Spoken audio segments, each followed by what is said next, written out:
साहब दीदी से आशीर्वाद मांगेंगे। विषय है इनका आओ चले शिव की ओर। कुछ जिज्ञासाएँ आई हैं गुरु भाई गुरु बहनों को, उसका समाधान भी इनसे सुनेंगे। दीदी बरखा आनंद जी।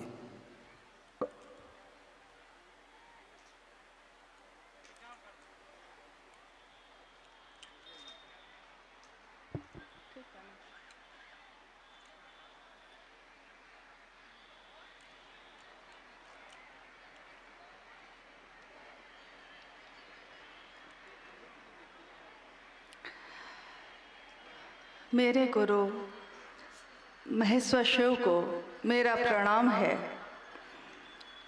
इस कालखंड के शिव के शिष्य और हम सबके परम आदरणीय हमारे वरेण्य गुरु भ्राता साहब श्री हरिंद्रानंद जी के चरणों में मेरा प्रणाम है। शक्ति स्वरूपा माँ नीलम आनंद जी के चरणों में मेरा प्रणाम है। और सहरसा जिले के इस पटेल मैदान में उपस्थित विभिन्न स्थानों से आए हुए आप सभी गुरु भाई गुरु बहन के चरणों में मेरा प्रणाम है।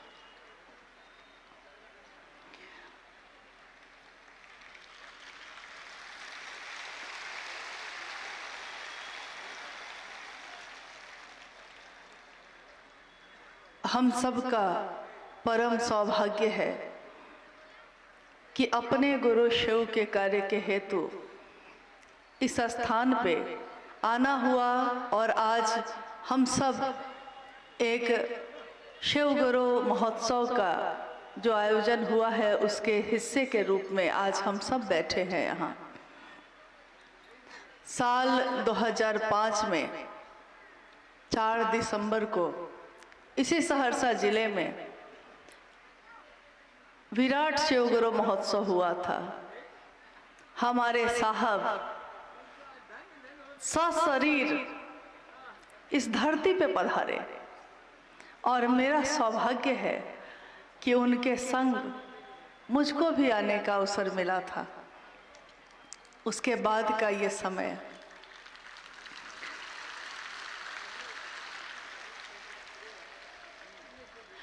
क्योंकि जिस जगह पे जिस भी स्थान पे शिव के शिष्य साहब हरिंद्रानंद जी शरीर में रहते हुए गुजरे हैं, रुके हैं, उस जगह को नमन है। जहाँ जहाँ चरण परे साहब के, हर उस जगह को हम नमन करते हैं, क्योंकि हमने शिव को अपनी इन आँखों से नहीं देखा, लेकिन वो शिव इतना नीचे आए, इतना नीचे आए कि हम उनको देख पाए, हम उनको सुन पाए और उनकी प्रेरणा से उसी शिव की तरफ चल सके। क्योंकि आज तक हजारों वर्षों से शिव की पूजा इस भारत देश में तो होती ही रही है, भारत के अलावा अनेक देशों में शिव की पूजा हुई है। कुछ वर्ष पूर्व दक्षिण अफ्रीका में हजारों वर्ष पुराना एक विशाल शिवलिंग खुदाई में निकला और लोग हतप्रभ रह गए कि शिव की पूजा एकमात्र शिव ही ऐसे हैं जिनकी पूजा पूरे विश्व में हर स्थान पे हुई समान रूप से। देवों के देव कहे गए वो महादेव, काल से परे, काल भी जिनसे डरता है, महाकाल। आज इस आयोजन में अभी तक की चर्चाओं में हम सब बैठकर सुन रहे थे कि साहब हरिंद्रानंद जी ने शिव को गुरु बनाने की बात कही है और हम लोग आवाहन भी कर रहे हैं, पुकार भी रहे हैं, अनुरोध भी कर रहे हैं कि ये साहब की बात है, शिव को अपना बनाइए।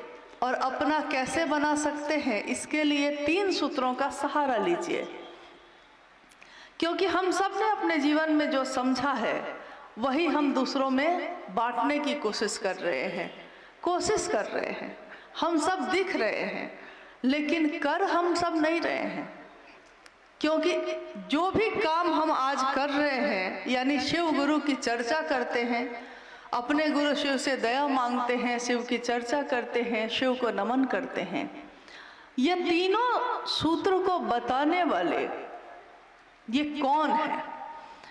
क्योंकि जब तक हम किसी काम के, किसी चीज के महत्व को नहीं समझेंगे, हम ना तो उसके अनुसार काम कर सकेंगे और ना ही हमारे जीवन में उस काम का वो परिणाम आएगा जो साहब हरिंद्रानंद जी ने सपना देखा, माँ नीलमानंद जी ने जिसका अलख जगाया। जो अभी एक गुरु बहन गा रही थी, साहब ने शिव शिष्यता बांटी शिव शिष्य के रूप में, और शिव शिष्या के रूप में दीदी नीलमानंद जी ने अलख जगाया। 4 दिसंबर को जब हम लोग आए थे इस धरती पे, उस मैदान में सबसे पहला बैनर जो मेरी आंखों के सामने से गुजरा था, जिस कार्यक्रम में साहब सशरीर आए थे, उस पे लिखा था कि शिव गुरु कार्य के में चलने वालों के लौकिक कांटों को मैं चुन लूंगी, छाया बनकर सदैव उनके साथ रहूंगी, बशर्ते गुरु कार्य में बेईमानी नहीं। और ये वाणी लिखी थी दीदी नीलमानंद जी की। ये धरती ऊर्जा से ओतप्रोत है, शक्ति का क्षेत्र है, मिथिला का सारा क्षेत्र। शिव का की शक्तियां तो सारा जगत संचालित करती हैं, सिर्फ मिथिला ही थोड़ी, सब जगह को संचालित करती हैं।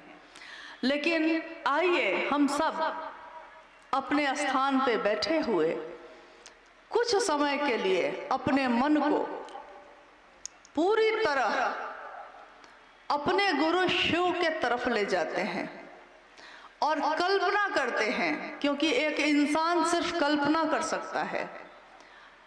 वो कल्पना कर सकता है कि समंदर कितना बड़ा होगा, लेकिन एक बार अपनी इन आंखों से पूरे समंदर को वो नहीं देख सकता।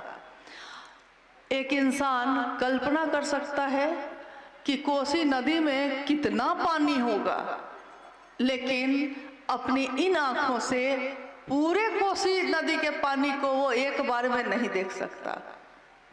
शिव की कल्पना जब हम करते हैं, हम जगत के लोग, हम साधारण लोग, हम सामान्य लोग, अति सामान्य लोग, बांध पे रहने वाले, झोपड़ी में रहने वाले, हम सब, लेकिन हमारा जितना मन है, हमारे मन की जितनी क्षमता है, आइए हम उसी क्षमता से, उसी कल्पना से एक बार अपने महादेव के बारे में सोचते हैं और सोचते हैं कि कौन है ये महादेव। क्योंकि आज जिस महादेव की शिष्यता घर घर में व्याप्त है, जिनकी शिष्यता का दिया जल रहा है हर जगह, थोड़ा सा समझना होगा कि ये हम तक पहुँचे कैसे।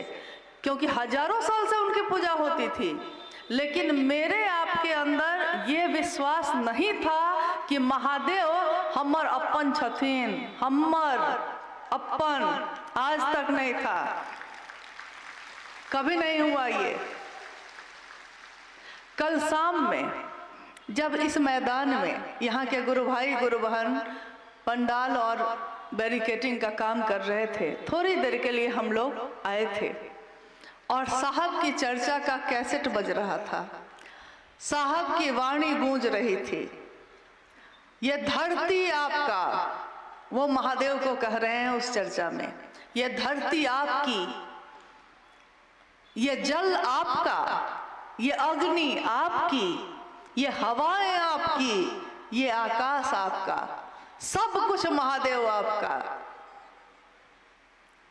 ये पंक्ति सुनकर बिल्कुल मुझको कोई संशय नहीं है कि मेरे साहब आज यहाँ उपस्थित नहीं है, मैं उन्हीं के साथ आई।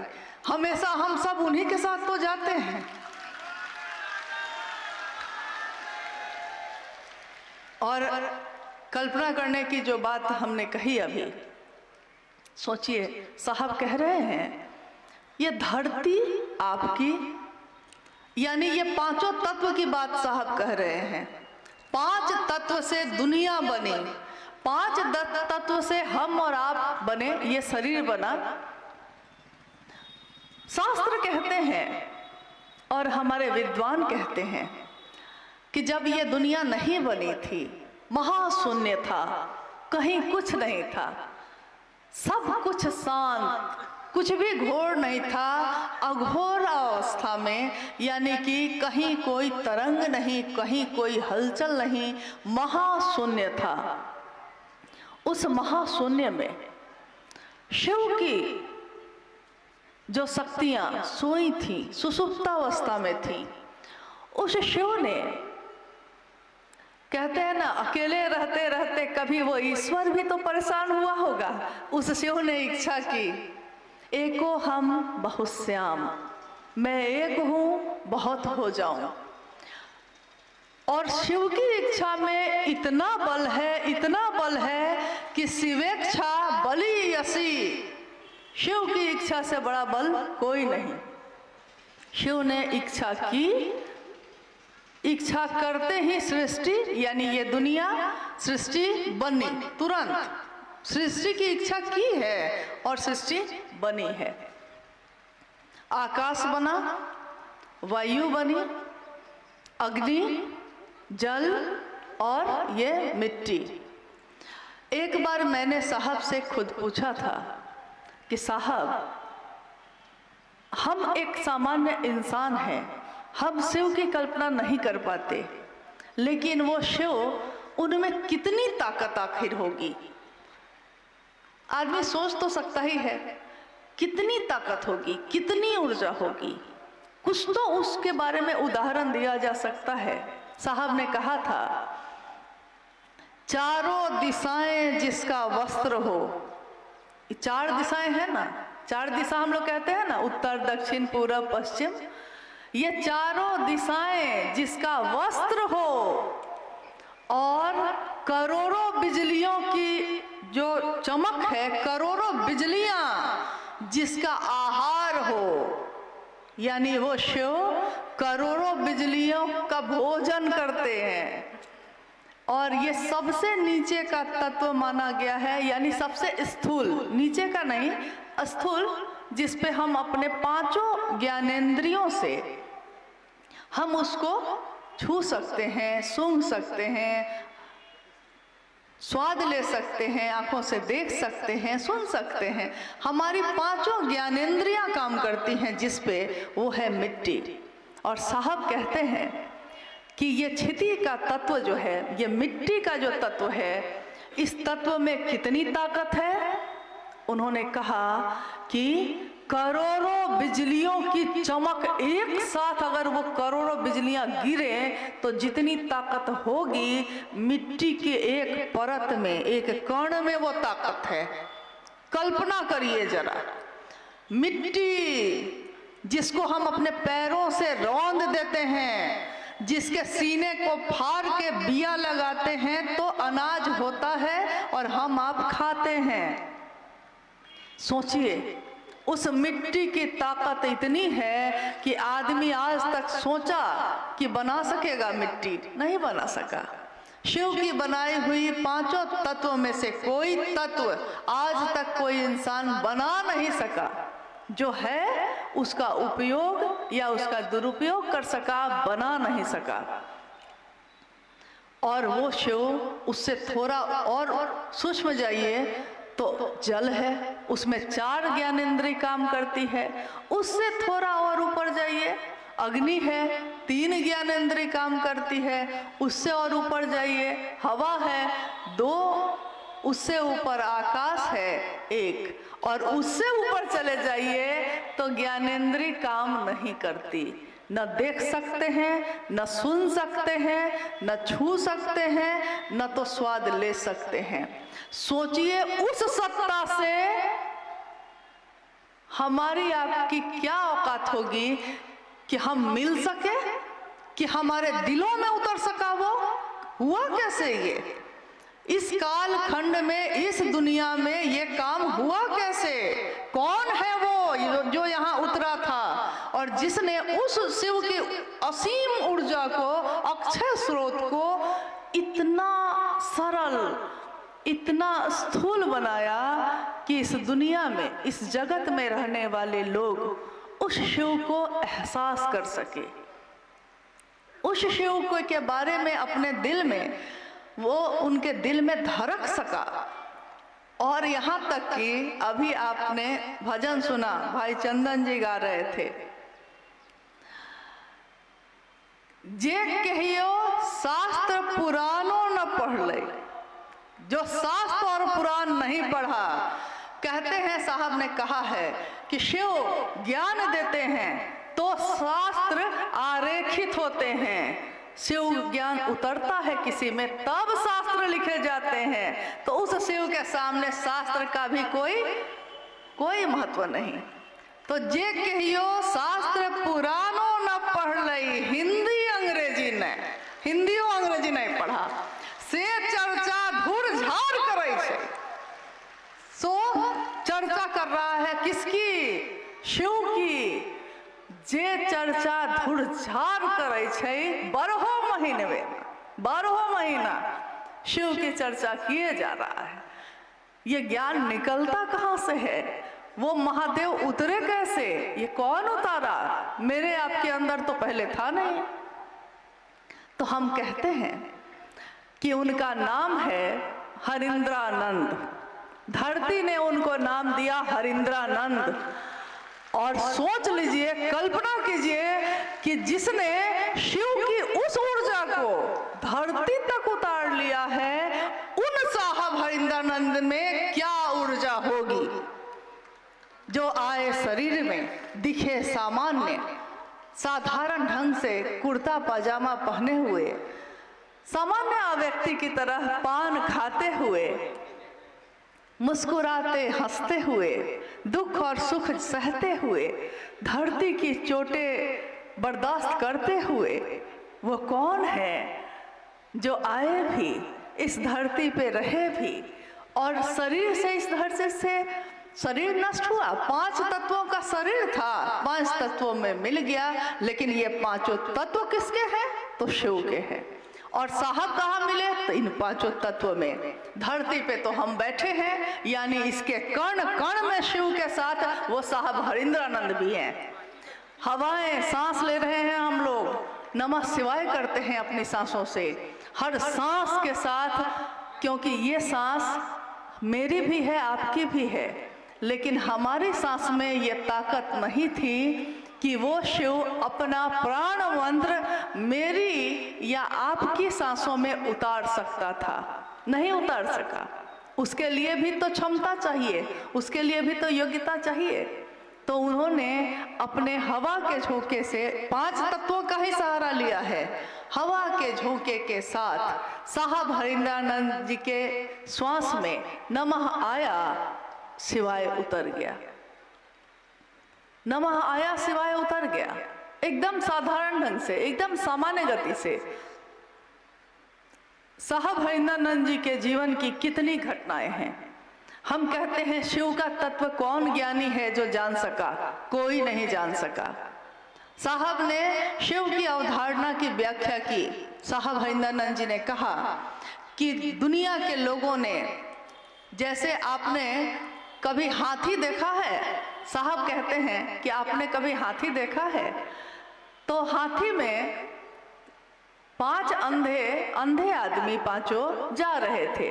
रास्ते में एक हाथी था। एक अंधे आदमी ने उस हाथी के पैर को पकड़ लिया और दूसरे लोगों ने पूछा उससे कि हाथी कैसा है? तो उसने कहा कि खंभा जैसा है, क्योंकि हाथी का पैर तो खंभा जैसा था। किसी ने उसका सूंड पकड़ा तो दूसरे लोगों ने पूछा कि तुमको हाथी कैसा लग रहा है? तो उसने कहा कि मुलायम है, लचीला है, शंकु रूप में है। किसी ने उसके कान को पकड़ा तो कहा कि ये तो पंखा के जैसा है। और अभी भी देखिए कितनी गुरु बहन पंखा झल रही हैं ऐसे ऐसे। महादेव के बारे में भी साहब ने कहा कि ये हम सब जो दुनिया के लोग हैं ना, इस दुनिया का ज्ञान ऐसा ही ज्ञान है कि हम शिव को जितना जानते हैं, कोई कहता है शिव पंखे जैसा है, कोई कहता है खंभा जैसा है, यानी जिसको जो रूप में मिला शिव, उसने शिव को वही नाम दे दिया। दुनिया के लोगों ने, धरती के लोगों ने शिव को नाम दिया महाकाल, महामृत्युंजय, महायोगेश्वर, महाऔढ़रेश्वर, शमशानी निहंगी और उमा के पति का भी भजन ही सुन रहे थे हम लोग, चर्चा भी सुन रहे थे। हे नीलम तोहरो सजनवाना, सुन रहे थे हम लोग।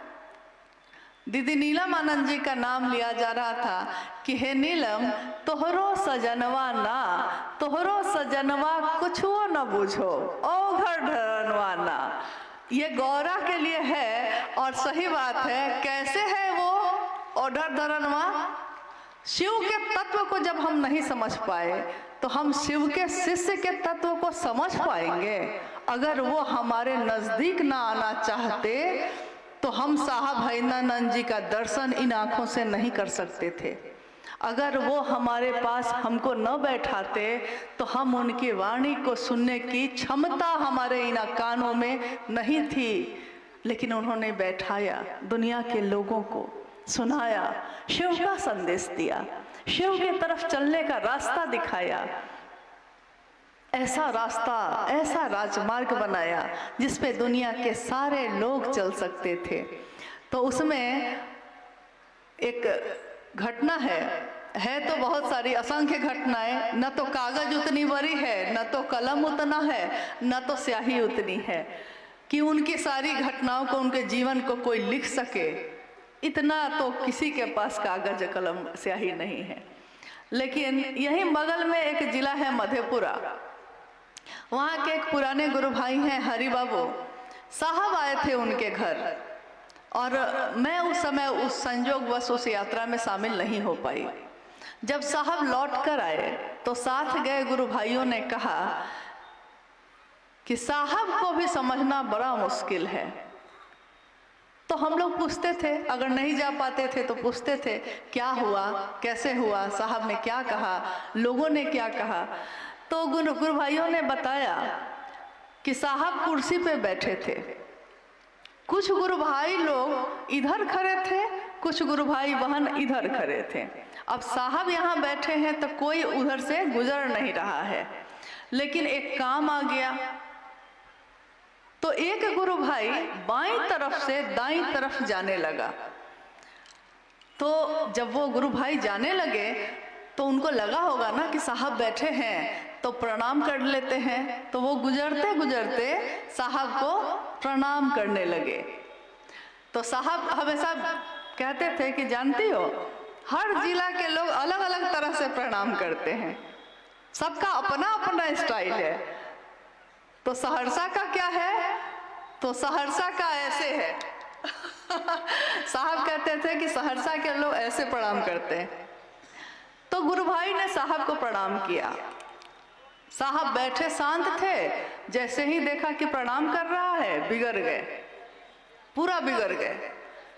गुस्सा होके बोलने लगे कि इतने प्रेम से, इतना बढ़िया से हमको प्रणाम कर रहे हो, इतना से तो महादेव को प्रणाम करते ना, इस भाव से महादेव प्रणाम करते तो महादेव ही मिल जाते। अब दूसरे गुरु भाई लोग तो देख रहे थे, वो गुरु भाई तो बेचारा चेहरा नीचे करके चुपचाप चला गया। कुछ देर के बाद दूसरे गुरु भाई को भी उधर जाने का काम पड़ा। अब पहले का हाल तो उसने देख लिया था कि क्या हुआ था पहले के साथ। तो जब दूसरे गुरु भाई जाने लगे तो उन्होंने साहब को प्रणाम नहीं किया, क्योंकि पहले का हाल देखा था ना, अभी अभी तो डांट पड़ी थी। तो बिना प्रणाम कर किए जाने लगा। साहब फिर बिगड़ गए, साहब फिर बिगड़ गए। उन्होंने कहा कि जो मुझको प्रणाम नहीं कर सकता है वो महादेव को क्या प्रणाम करेगा।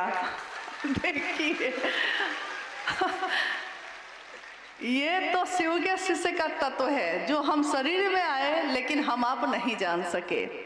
तो ये शिव को गुरु बनाने की बात शिव के तरफ चलने की बात और तीनों सूत्र करने की बात साहब हरिंद्रानंद जी ने जो बताया है जगत के लोगों को, इस बात में शिव से जो उतरी हुई ऊर्जा है उनमें, अगर हम उनके आंखों के अनुसार, उनकी सोच के अनुसार, उनके सपने के अनुसार इस काम को करते हैं, इन तीनों सूत्रों को करते हैं, तो जानते हैं वहां न तो मेरी ताकत काम करेगी न आपकी, वहां काम करेगी स्वयं उन्हीं की ऊर्जा, उन्हीं की ताकत। क्योंकि उन्होंने कहा कि जहां भी मेरे विचार जाते हैं मैं ही तो जाता हूं, लेकिन हमको याद रखना होगा कि ये विचार उनके हैं। क्योंकि जब जगत में हम जाते हैं तो बहुत जगह ऐसा भी होता है कि सामने वाले को लोग पकड़ लेते हैं, ये भैया यही हमको जोड़े हैं, ये दीदी यही हमको जोड़ी हैं, तो मेरे लिए तो सब यही न है। लेकिन मेरी जिम्मेदारी क्या है, आपकी जिम्मेदारी क्या है उस समय, कि हमको बताना पड़ता है कि नहीं भैया, ये वाणी है साहब हरिंद्रानंद जी की, जो शिव ने खुद उनमें उतारी और जगत के लोगों के लिए उतारी है।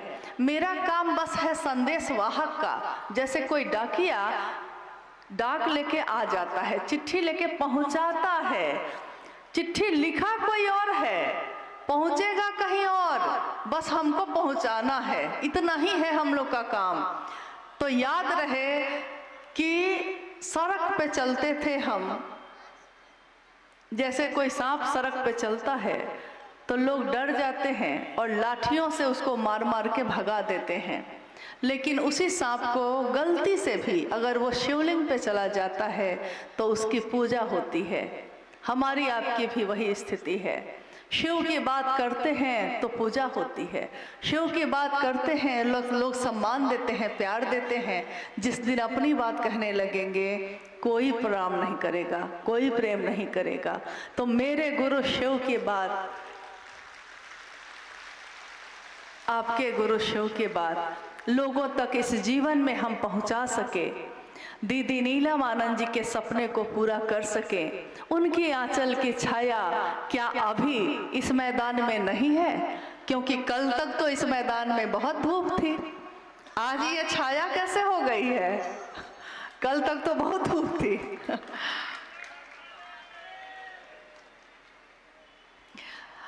आइए, अगर हम लोग कोई जिज्ञासा है तो उस पर भी थोड़ी देर बात करते हैं।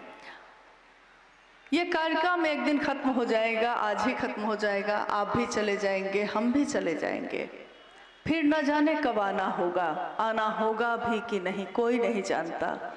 यह जीवन कागज की पुरिया, बूंद पड़े घुल जाना है।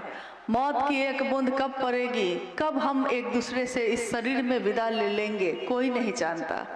लेकिन मेरी अंतिम सांस, मेरे जीवन का अंतिम क्षण मेरे साहब के संकल्प को पूरा करते हुए गुजरे, मेरे गुरु की दया को खुद भी और दूसरों को भी अनुभूत कराते हुए गुजरे। माँ नीलम आनंद जी के जीवन में पूरे समर्पण को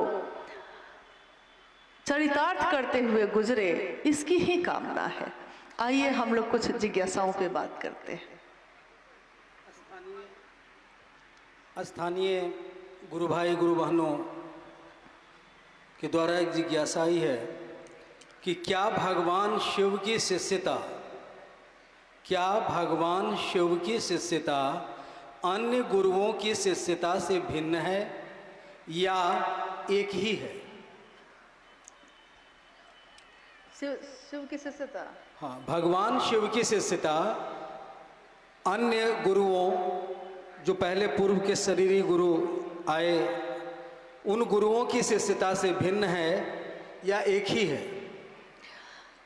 भगवान शिव की शिष्यता और अन्य गुरु जो आए, गुरु या सदगुरु शरीर में जो आए, उनकी शिष्यता दोनों अलग है या एक ही है? जिज्ञासा ये है, यही है ना? जिज्ञासा में ही अंतर स्पष्ट है। भगवान शिव की शिष्यता और गुरु या सदगुरु की शिष्यता, इतना भारी अंतर है, इतना भारी अंतर है कि इसकी तुलना ही नहीं की जा सकती। मतलब इतना बड़ा अंतर है। जिस भगवान शिव की शिष्टता की बात की जा रही है, उनकी इच्छा में ये बल है कि कितनी सृष्टि बनती है और टूटती है। पल प्रति पल ये दुनिया टूट रही है, बन रही है। उनकी इच्छा में इतना बल है। शिव चाहे तो अहेतुकी होती है उनकी दया। वो जब चाहे जिसको शिव बना दें, जब जो चाहे जिसको दे दें, कुछ भी दे सकते हैं वो। तुम त्रिभुवन गुरु वेद बखाना। त्रिभुवन मतलब देवलोक, मृत्युलोक, नागलोक, यानी देवलोक हो गया जो आकाश के ऊपर एक जो है, धरती मृत्युलोक, धरती के नीचे जो पाताल लोक है यानी नागलोक। तुम त्रिभुवन गुरु वेद बखाना। तीनों भवनों के, तीनों त्रिभुवन के तुम क्या हो? गुरु हो। और बाकी क्या है? हैं गुरु, वो भी हैं, लेकिन क्षमता का अंतर है। आवेश है और गुरु में भी है। वो भी शरीर से रह के भी आपको हमको शिव की तरफ ले जा सकते हैं, लेकिन बहुत बड़ा लंबा रास्ता है, बहुत शक्ति युक्त भक्ति करने का रास्ता है। लेकिन शिव के साथ ऐसा नहीं है। शिव के साथ ऐसा है कि वो है क्या? आवेश रहित आवेश। अभी मैंने, जैसे इस माइक का ये तार है, इस तार को मैंने अपने हाथों से पकड़ रखा है, लेकिन इस तार के अंदर एक ऐसा करंट दौड़ रहा है, अगर उससे मेरा हाथ सट जाए तो यहीं के यहीं खत्म हो जाएंगे। लेकिन रबड़ चढ़ी हुई है, तो हम इसको घुमा रहे हैं, इसको हाथ में रखे हुए हैं, कुछ फर्क नहीं पड़ता। एक बच्चा भी आके इस पे पैर से रौंद सकता है, कोई दिक्कत नहीं है। लेकिन शिव आवेश रहित आवेश है। भगवान शिव की शिष्टता जगत के किसी भी जीव में भेद नहीं कर सकती। सारा आवेश रहते हुए भी वो अपने आवेश को एक रबड़ चढ़ाए हुए हैं, ताकि उनका शिष्य उन तक पहुंच सके। नहीं तो शिव तक तो हम पहुंच नहीं सकते हैं। और शिव की शिष्टता पूरे जगत के लिए है, यानी उसमें सारे लोग आते हैं, सारे जीव, सारे जंतु, सब के सब आते हैं। लेकिन शरीरधारी गुरु के साथ या सदगुरु श्रेणी तक के साथ ऐसा नहीं है। उनकी अपनी पसंद नापसंद है। सदगुरु श्रेणी के भी लोग अगर हुए हैं तो उनकी भी कोई ना कोई चीज़ ऐसी होती है जो उनको नहीं पसंद है, तो वो कहते हैं कि गृहस्थ आश्रम को छोड़ के आना होगा, ब्रह्मचारी बन के आना होगा, मांस मछली छोड़ के आना होगा, यानी कि पवित्र होके आना होगा। कुछ न कुछ उनका अपना एक दायरा बना हुआ है कि इस दायरे में तुम आओगे तो हम तुमको शिव की तरफ लेकर जा सकते हैं। लेकिन भगवान शिव की शिष्यता वो कहती है, कुछ नहीं आता है तुमको तब भी, पवित्र हो या अपवित्र हो तब भी, अमीर हो गरीब हो, अलग जाति के हो, अलग धर्म के हो, मतलब कोई भी अंतर अगर आपके मेरे बीच है इस धरती पे, लेकिन शिव के सामने ये सारी संकीर्णताएं तिरोहित हो जाती हैं, खत्म हो जाती हैं।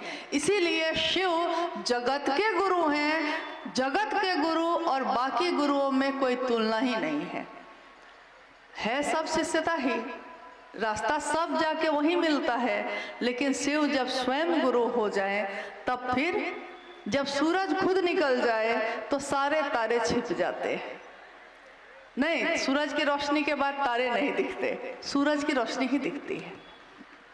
किसी व्यक्ति के चित्त में, किसी व्यक्ति इंसान के शरीर में जो आया है, उसके मन में अगर शिव बस जाए, उसके चित्त में एक ऐसा ज्ञान का सूरज दीप्यमान होता है जो जग को रोशनी से भर देता है। मन उजियारा जब जब छाए, जग उजियारा होए। मन में किसी के उजियारा आ गया है तो उसके मन के उजियारे से ये जग उजियारा हुआ है। और साहब हरिंद्र हरिंद्रानंद जी के मन का अंधेरा दूर हुआ, शिव उन्हीं के मन में प्रवेश कर गए, तो उनके मन से जुड़ के हमारे मन का अंधेरा भी दूर हुआ। हमारी क्षमता कुछ नहीं, लेकिन अगर एक पतला सा तार भी उसमें अपने को जोड़ ले तो उस तार की में भी वही रोशनी आ जाती है। रोशनी सबकी एक ही है। तो भगवान शिव की शिष्यता सब चीजों से अलग है। और कोई है?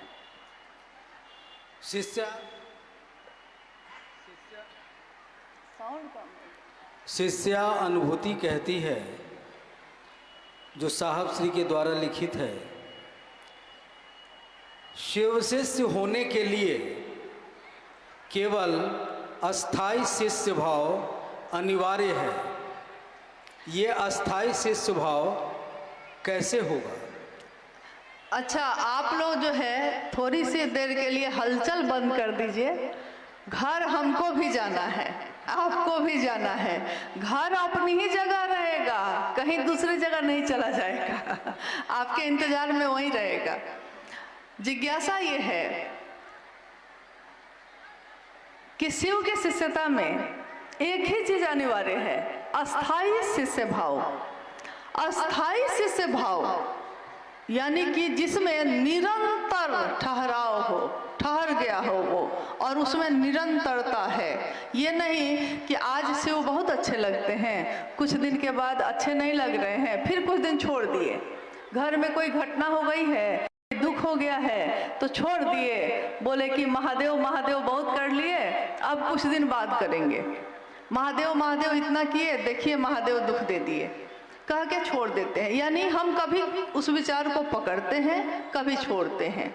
लेकिन एक विचार अगर मन में ठहर जाता है, जैसा साहब के साथ हुआ, उनके मन में एक विचार ही तो आया था, ठहर गया, ठहरा ही रह गया, निरंतर ठहरा रह गया। शिव मेरे हैं, दूसरों के भी हो सकते हैं।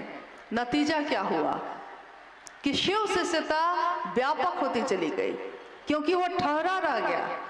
अगर वो बदलते रह जाते तो कभी भी इतने बड़े स्तर पे, इतने विस्तार में शिव की शिष्यता नहीं जा सकती थी। लेकिन शिष्य भाव अस्थाई होना बहुत कठिन है। अस्थाई हो जाएगा तो आप रोटी बनाते रहिएगा, तावा चढ़ाए हुए हैं ना, रोटी चढ़ाए हैं उस पे, पता चलेगा महादेव में मन ऐसा खोया हुआ है कि रोटी के जगह पे हाथ ही को रख दीजिएगा, हाथ जल जाएगा। तो देखिएगा क्या हुआ। तो देखते हैं कि अरे रोटी के जगह पे हाथ ही को रख दिए हैं। यानी अपने शरीर की सुध-बुध भी खो जाती है जब अस्थाई शिष्य भाव आ जाता है। इसलिए है जरूरी कि थोड़ा सा कमी बनी रहे, ताकि महादेव तुम बने रहो, क्योंकि तुम्हारे साथ मिल जाएंगे। अस्थाई तो हो सकता है, तुम चाहो तो क्या नहीं हो सकता। कीम न सिद्धते भूतले, हे महादेव क्या ऐसा है इस भूतल पे जो तुम चाहोगे तो नहीं सिद्ध होगा। सब कुछ हो सकता है, अस्थाई शिष्य भाव भी हो सकता है, शिव हो सकते हैं, शिव हो जाते हैं हम लोग। लेकिन शिव भोग और मोक्ष दोनों देते हैं। साहब की ही लिखी हुई पंक्ति है शिष्यानुभूति में, वो शिव भोग और मोक्ष दोनों देते हैं। साहब ने एक दिन पूछा, रांची में हम लोग बैठे थे, साहब ने पूछा कि आप लोगों ने शिव को अपना गुरु माना है, क्यों माना है, क्या भोग और मोक्ष के लिए माना है? तो किसी ने कहा कि हाँ, किसी ने कहा नहीं। साहब ने कहा कि ये बताओ महादेव का शिष्य कौन होता है? महादेव का शिष्य यानी कि महादेव का आदमी, यानी कि महादेव का गण, महादेव के लोग। और महादेव का लोग जो होगा उसका मिजाज भी तो महादेव के जैसा बना रहेगा। तो भोग हो तो भोग लेगा, मोक्ष हो तो ले लेगा, लेकिन न तो मोक्ष के पीछे भागेगा, न तो भोग के पीछे रोने बैठेगा। दोनों रूप में उसका मिजाज बना रहेगा, क्योंकि महादेव ने जो भी दिया है सब स्वीकार है। अच्छा से अच्छा, बुरा से बुरा, सुख भी दुख भी महादेव आनंद देते हैं। हमारे जीवन में सुख है, दुख है, ये कोसी का क्षेत्र, जब आगे चल के पूरा कोसी का क्षेत्र हम देखते हैं, हर मौसम में अलग अलग माहौल मिलता है। कभी बाढ़ आ जाती है, कभी पानी घर में चला जाता है, नावों से चलते हैं हम लोग। लेकिन यहाँ भी हमारे जीवन में ऐसे ऐसे चमत्कार होते हैं। जैसे अभी हम लोग जब 2 तारीख को हम लोग खगड़िया से बेगूसराय आ रहे थे, रास्ते में कुछ गुरु भाई गुरु बहनों से भेंट हुई। एक गुरु भाई ने कहा, उसमें अपनी अनुभूति बताने लगे वो, और खोजने लगे कि अरे वो गुरु बहन यहीं पे थी अभी। तो मैंने उनसे पूछा कि बात क्या है, सो ना बताइए। उन्होंने कहा कि महादेव कैसा कैसा दया करते हैं। देखिए ना, पिछली बार क्या हुआ कि वो गुरु बहन चर्चा में गई हुई थी और खेत में आग लग गई। चारों तरफ से बीघा का बीघा खेत जिसमें गेहूं लगा हुआ था, और गेहूं जब अगर में आग लग जाए तो और छिटक छिटक के गिरता है, दूसरे जगह भी आग लगा देता है। सारे खेत जल गए और इसका 5 कट्ठा में जो गेहूं था वो बचा रह गया। चारों तरफ के खेत जल गए, बीच में 5 कट्ठा का खेत इसका था, उसमें गेहूं बचा हुआ है। तो बाद में इसके लिए भीड़ आने लगी देखने के लिए। मैंने उनसे पूछा क्या देखने के लिए? उन्होंने कहा, देखिए बहुत मार्के की बात है ये। मैंने उनसे पूछा क्या देखने के लिए? तो उस गुरु भाई ने उत्तर दिया कि जो बच गया था खेत, उस खेत को देखने के लिए। रास्ते में मैंने कहा कि देखिए कितनी समझ आ गई है हम लोग को। जो जल ही गया, जो नष्ट ही हो चुका है, उसको क्या देखना, जो बचा है उसको देखिए ना। दुनिया क्या देती है छोड़िए ना, शिव की शिष्यता बची है ना हृदय में। साहब और दीदी है ना, साहब दीदी बैठे हैं हमारे सीने में, वो तो बैठे हैं ना। उनकी खूबसूरती तो देखिए, उनकी सुगंध तो देखिए, उनकी सुंदरता तो देखिए। और आइए हम सब भी इस जगत में जहाँ तक हमारी क्षमता है, जहाँ तक हमारा शरीर साथ देता है, हम इस संवाद को जन जन तक पहुँचाए। हरिंदर कहते हैं, हरिंदर साहब हरिंद्रानंद जी कहते हैं, शिव है गुरु, इनको जन जन प्रतिष्ठित करो। जन जन व्यक्ति को मत देखना कि वो अमीर है कि गरीब, मत देखना कि वो कुरूप है कि सुंदर, वो जीवित है, वो जीव है। जन जन प्रतिष्ठित करो, जर्रे जर्रे के शिव हो गुरु, सैलाब ऐसा ही ला दोगे तुम। ये साहब की वाणी है। उन्होंने कहा शिव शिष्यता एक जागरण है, प्रचार की जरूरत इसी को नहीं है, ये तो हवाएं काम कर जाती हैं। जागरण है, हर व्यक्ति के दिल में वो शिव जग गया है। तभी तो आज लोग कहते हैं शिव को गुरु मान के हमने क्या पाया? हमने वो पाया है जो इस दुनिया में आज तक किसी ने नहीं पाया। एक बच्चा, उसको कुछ भी दे दीजिए वो चुप नहीं होता जब तक कि उसकी माँ नहीं आती है।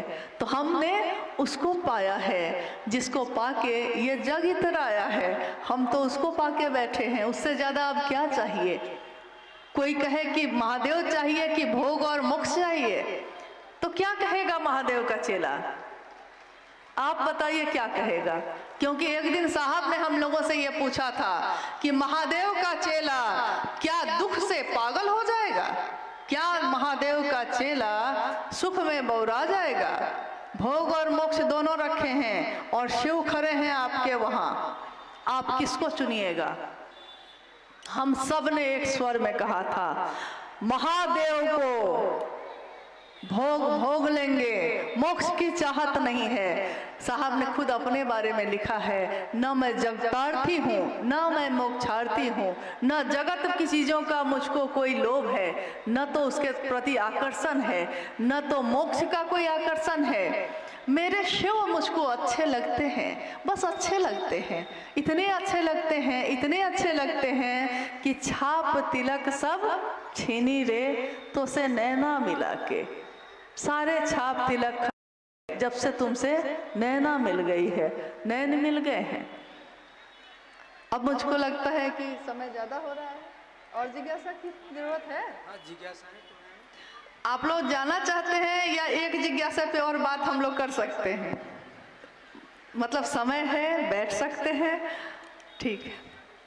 और तो ये एक जिज्ञासा पे और बात। हाँ, ये जिज्ञासा रविंद्र गुरु भाई फारबिसगंज अररिया कह रहे हैं कि बरखा दीदी से ही मुझको उत्तर चाहिए। हम अपने गुरु शिव के दया के पात्र कैसे बनेंगे? हम अपने गुरु शिव की दया के पात्र कैसे बनेंगे? हम अपने गुरु शिव की दया के पात्र कैसे बने?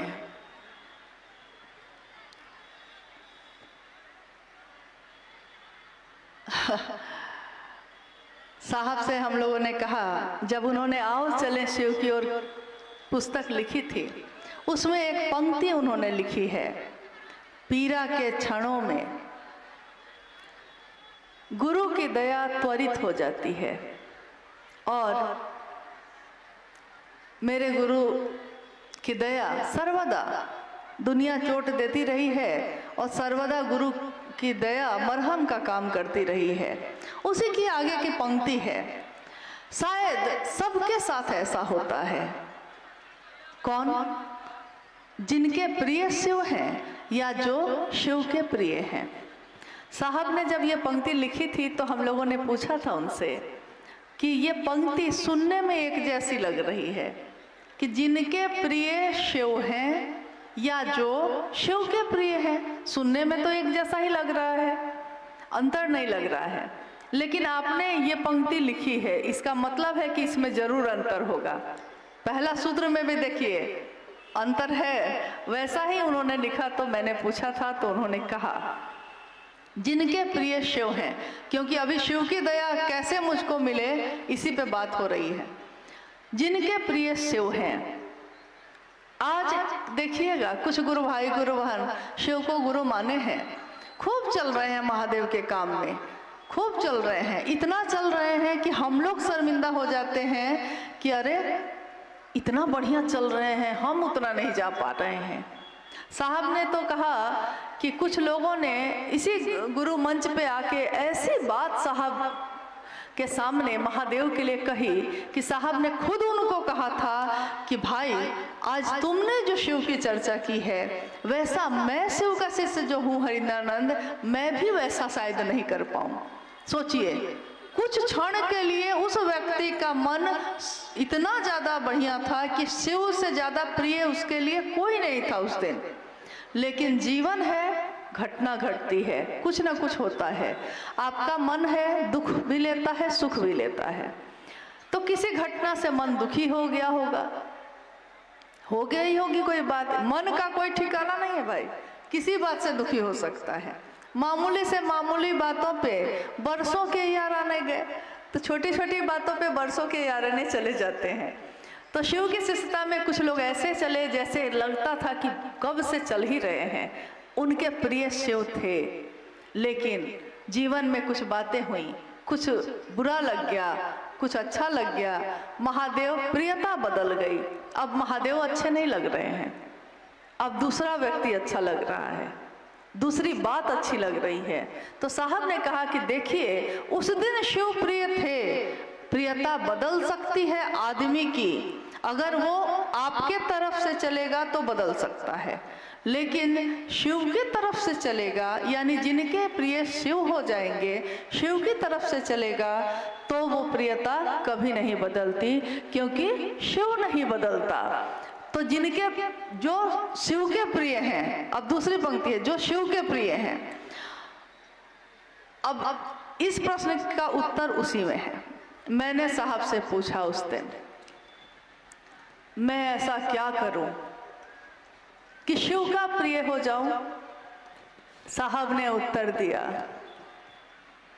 इतना महादेव महादेव करना कि महादेव ही खोजने लगे कि कौन है मेरा दीवाना, कौन है ये दीवाना जो इतना मुझको बुलाता है, और वो खोज ले तो उसके प्रिय हो जाओगे।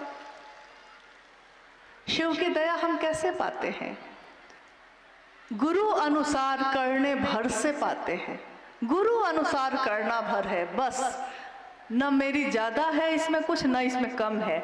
जैसा गुरु ने साहब को आदेश दिया, साहब ने हम लोगों को बताया है, उतना ही भर करना है, उतने ही से महादेव की दया हो जाती है। अलग से कोई कर्मकांड, अलग से कोई बहुत बड़ा प्रबंध करने की ज़रूरत नहीं है, क्योंकि मनुष्य के सहज प्रेम से वो परमात्मा लभ्य है। सहज जो जन्मजात हमारे आपके दिल में होता है, किसी के लिए भी, पिता के लिए, पति के लिए, बच्चे के लिए, जन्म से ही है वो भाव, वो प्रेम जन्म से है, सहज प्रेम से। उसी तरह के सहज प्रेम से वो परमात्मा भी मिल जाता है, वो शिव भी मिल जाते हैं। लेकिन बात ये है कि शिव के लिए शिव को चाहना होगा, जो साहब ने किया। हम इस क्षेत्र की बात करते हैं या भारतवर्ष के किसी भी क्षेत्र की बात करते हैं, लोग कहते हैं, और साहब ने भी हमेशा कहा है, साहब ने हमेशा इस बात को कहा कि विचार भी किया है तो ठहरो, विचार में ठहरो। भाव एक दिन तो बनेगा, एक दिन तो ये पानी वाष्प बन के कभी बदलेगा अपना रूप, तो भाव में बदलेगा, भाव भी टूट सकते हैं, भाव में भी रुके रहो। कैसे हो सकता है? तीनों सूत्र करने से हो सकता है। तीनों सूत्र करो, अपने गुरु शिव को मन ही मन पुकारो और कहो, हे शिव, आप मेरे गुरु हैं, मैं आपका शिष्य हूँ, मुझ शिष्य पर दया कर दीजिए। महादेव दया करते हैं, उनकी दया हो जाए तो चर्चा, शिव की चर्चा दूसरों से करो, खुद समझने के लिए भी करो और दूसरों को समझाने के लिए भी करो। लेकिन शिव की चर्चा क्या हो? तमाशा नहीं है, ये तमाशा नहीं है, ये खिलवाड़ नहीं है कि कहीं भी हम शिव चर्चाओं का आयोजन कर दें। बहुत सोचना पड़ता है, बहुत सोच समझ के करना चाहिए। ये नहीं कि मन नहीं लग रहा है तो यहाँ भी कर दिया, यहाँ भी कर दिया। शिव की चर्चा शिव भाव से संजात, शिव भाव से भींगा हुआ, प्रगाढ़, एकदम गहरा बना हुआ मेरे दिल में जो होगा वही ना हम आपके दिल को दे सकेंगे। जो मेरे पास होगा ही नहीं, हम आपको क्या दे सकेंगे? तो शिव की चर्चा स्वयं को और समूह को, दोनों को शिव भाव से आप्लावित करती है। दूसरा सूत्र। तीसरा, शिव को नमन करना। शिव को पंचाक्षर मंत्र से प्रणाम करने की बात भी साहब ने कही कि आप कर सकते हैं। नमः शिवाय मंत्र, प्राचीन समय से ये मंत्र चलता आया है, लेकिन ये मंत्र शिव का प्राण मंत्र कहा गया। शिव के प्राण यानी शुरू में मैंने कहा अभी कि सबसे पहला तत्व बना था आकाश और शब्द बना था सबसे पहले। तो जैसे ही आकाश बना और शब्द बने, पहला शब्द बना था नमः शिवाय। नमः शिवाय यानी इस सृष्टि के बनने में, इस सृष्टि को प्राण देने वाला जो मंत्र है वो है नमः शिवाय।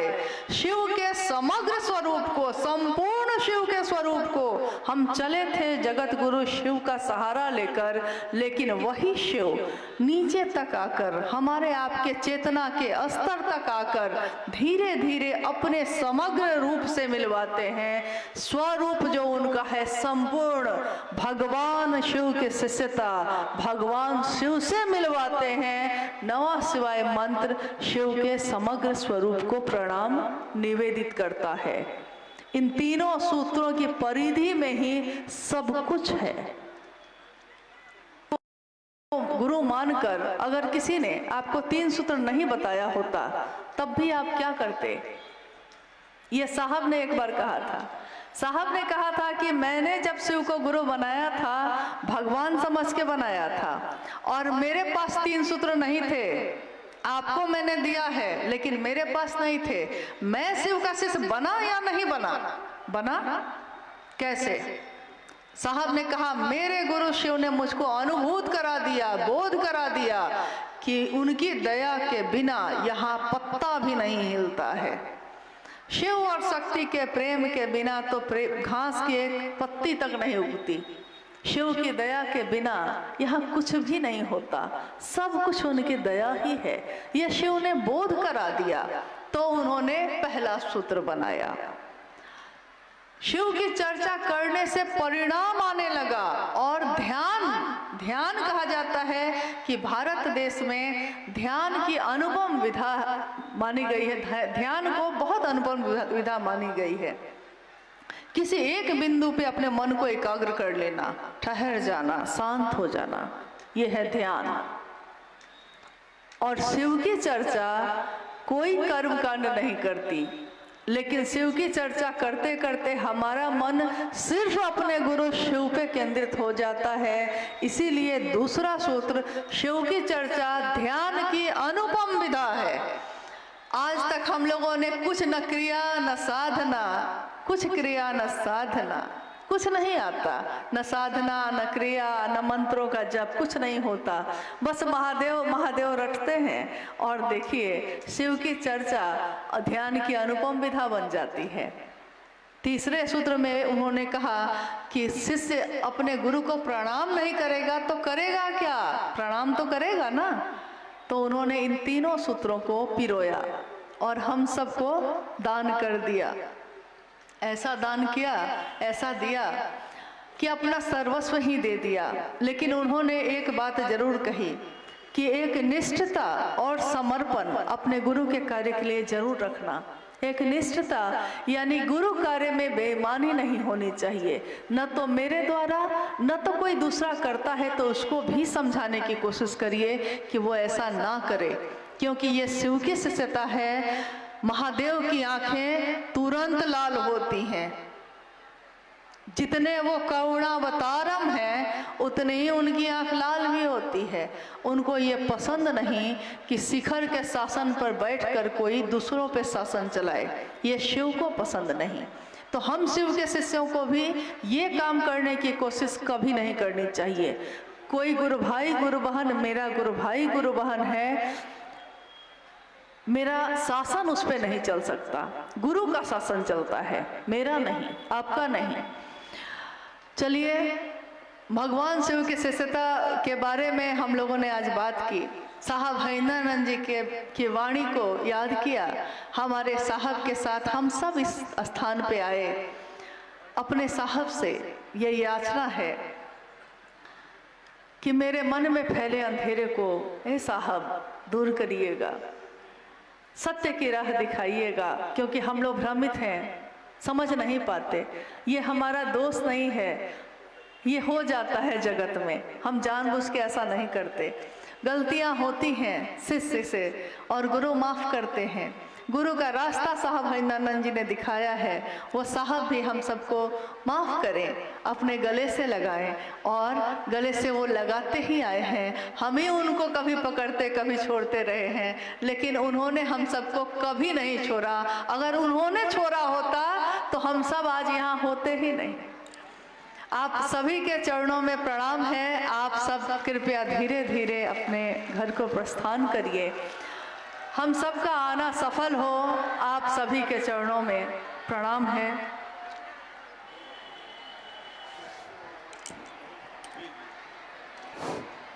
हेलो।